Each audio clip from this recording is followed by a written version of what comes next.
દ્વારકાધીશ। આવો અવાજ કેમ ચાલે? સૌરાષ્ટ્રમાંથી જ આપણે બધા આવ્યા છીએ, તો સૌરાષ્ટ્રમાં બિરાજમાન દ્વારકાધીશના આશીર્વાદ લઈએ અને પ્રાર્થના કરું કે આ મકવાણા પરિવાર પર મારા દ્વારકાધીશના સદાય આશીર્વાદ રહે। માટે બંને હાથ ઊંચા કરી બોલો દ્વારકાધીશની જય। ખૂબ સરસ। મકવાણા પરિવાર આયોજિત આજના સ્નેહ મિલન અને ઇનામ વિતરણ સમારોહમાં મંચ પર ઉપસ્થિત પરિવારના સર્વ મોભી આગેવાનો, વડીલશ્રીઓ,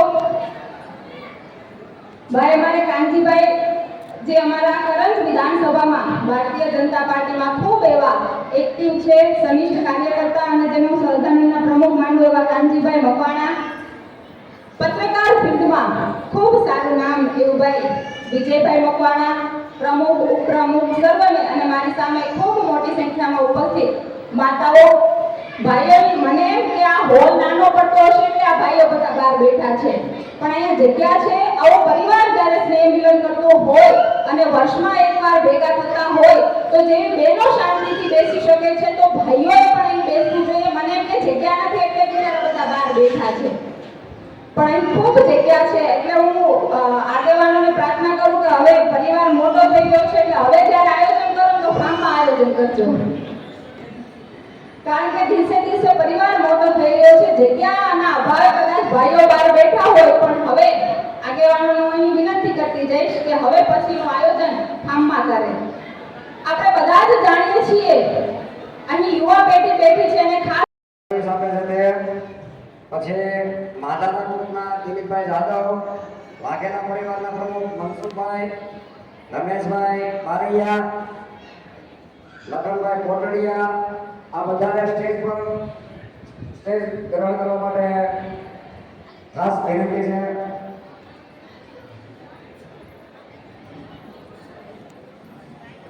કાલ અમારા યુવા સંગઠનમાંથી ઉપસ્થિત છે જગદીશભાઈ ગામકિયા, એમને પણ વિનંતી સ્ટેજ ઉપર પોતાનું સ્થાન ગ્રહણ કરે, અને નાભી પરિવારમાંથી ભરતભાઈ નાભી,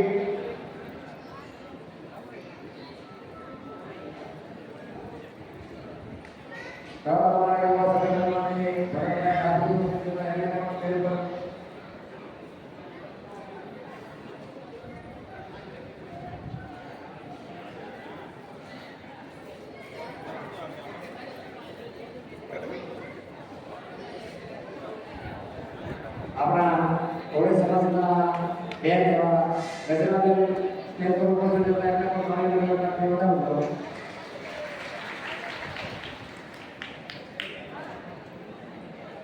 આપણા નાયક ફોર્સના મહિલા પ્રમુખ શાંતિબેન કે મકવાણા પધારી રહ્યા છે, એમને પણ મારી નંબરથી વધારો, અને શાંતિબેનને વિનંતી છે સ્ટેજ પર સ્થાન ગ્રહણ કરે પોતાનું। હવે આપણે બકુલભાઈને સાંભળ્યા છે તો એમની જોડે જે અજયભાઈ ગોહિલ પધારેલ છે, તો અજયભાઈને વિનંતી કરીશ કે કાર્યક્રમના